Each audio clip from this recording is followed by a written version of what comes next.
we're going to dive into the various kinds of structures that are available to you as a business person. I'm sure you are aware that choosing the best business structure or choosing a business structure at all is one of the very first decisions you will make as a business person. When you say, I have an idea which is around the product, I have an idea which is around the service, but I want to build a business from it, the first question you must answer to yourself is, what is the structure of this business? I'm going to share about 5 major ones that you can choose from to build your business around. The first is the most popular, the one we call sole proprietorship.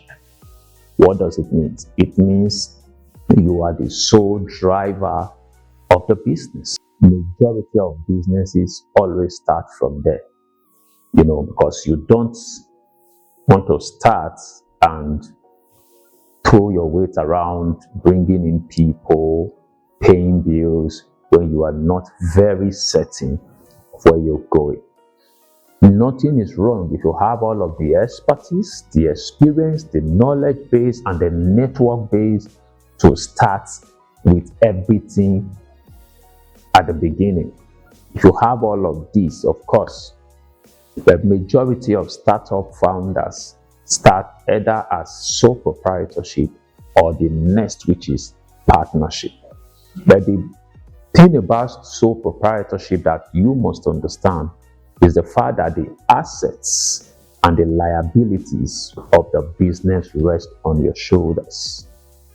In the event of anything happening, you are personally liable. Yes, I think what government does with sole proprietorship is licensing you as an individual to have a legal name to do business. In Nigeria, under the registration of the Corporate Affairs Commission, we call that one enterprise or business name. The small version. Then the next is partnership. Partnership can either be done as an enterprise or a limited liability company. What really happens in partnership is that it involves 2 or more persons who shares both the assets and the liability. But in a partnership, if you choose to register partnership as an enterprise, it means the assets and the liabilities still rest upon all of the partners. So in the event of a bankruptcy, in the event of anything, these partners are liable to whatever debt they run into. The same way, when profit comes, they also share based on their partnership deeds. Then the third is the limited liability company. In most cases, it is called LLC. The LLC on its own has some semblance of protection for you. It stands as an entity of its own, having its rights and privileges, and also having the right to sue and be sued. Everything that happens with the LLC is different from you, the individual or the partners behind it. But the same way it gives you that level of freedom, the same way it also puts a lot of responsibilities on you. Limited liability company, or the very next one I'll be talking about, requires that you do yearly reporting. But the way it works is that the government understands that they are doing business, they're dealing with the public. The government holds you responsible to ensuring that you are accountable to the public that trusts you with their funds, that buys your product and services, that engages with you in whatever form. So the government expects that you send in your annual returns, not just annual returns as it is paid to CAC, because for us in Nigeria, the Corporate Affairs Commission have a fixed amount of annual returns. But this corporation, you are required to send in an audited report of your finances, but it has to be clear that the funds within these businesses are well managed. So that's the difference, because it doesn't hold you liable for the growth or fall of the business. The business stands on its own. It has to be clear that you are not mismanaged. That's the essence of that annual report. The fourth one is what we call a corporation. In some clan, it's called the C Corp or the S Corp. The C Corporation or the S Corporation. Okay, like a minute ago, the C Corporation or the S Corporation offers a much more higher freedom from the liabilities of the organization, and also offers a lot of tax incentives, but it also requires a lot of regulatory compliance. The idea behind it is that the more freedom you get to operate, the more the law expects you to be transparent.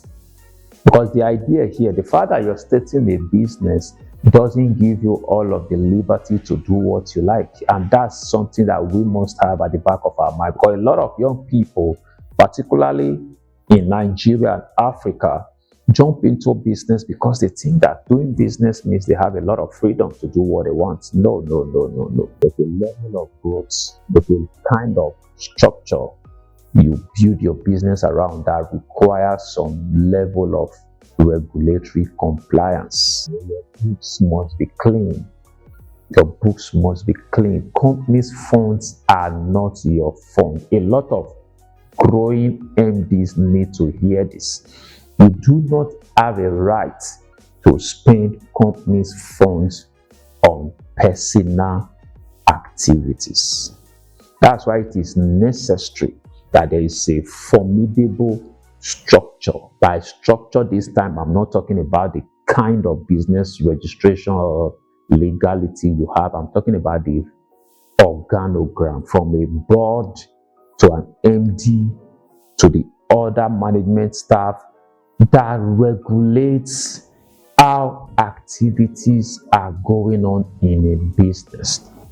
When you begin to think about registering your business as a cooperative, you must understand that you do not have the rights. Because businesses at this level are the ones you end up finding in the stock markets. When you come to the stock market, you are raising funds from people. Even outside of the stock market, you're doing business, you are raising funds, you are taking possibly product credits and all of that. Organizations now trust your brand enough to give you products and services and expect you to pay back after sales. So people are expressing some level of trust and leaving things in your hands. It has to be clear that you are managing properly. It has to be clear that you're managing properly. Then the fifth among those business structures is non-for-profit organization. Non-for-profit organizations are actually supposed to be organizations built around noble ideas of wanting to become helpful to the society. Part of the reason why it is called non-for-profit is the fact that it is not built for the purpose of making profits. But like I will always say, the fact that you are non-for-profit doesn't mean you are for losses. So you have to also operate in a way that you are self-sustaining. That's the reason why non-for-profit doesn't necessarily mean giving free services. Because there's actually no free services, because it takes value to create value. The fact that you have value that you're giving to the society, it means somebody is paying for it.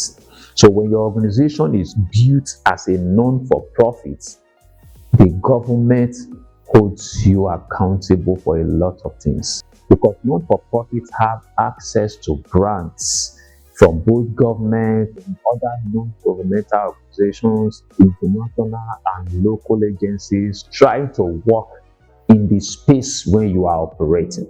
Remember, your idea is mission driven.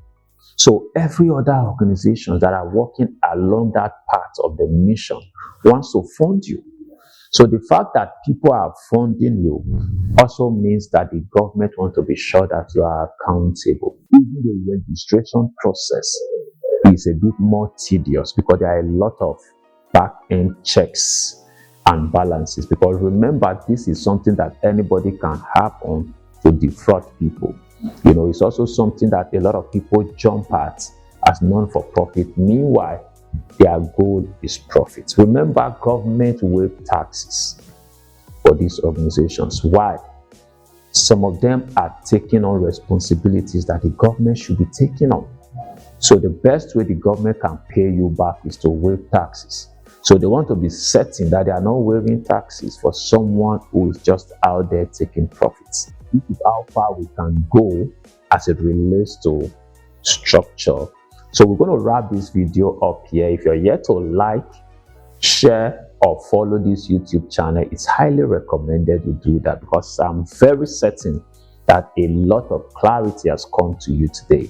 Next, we'll be talking about licensing. We're talking about licensing and compliance as it relates to the legal issues with your business. So ensure that you stick to this channel.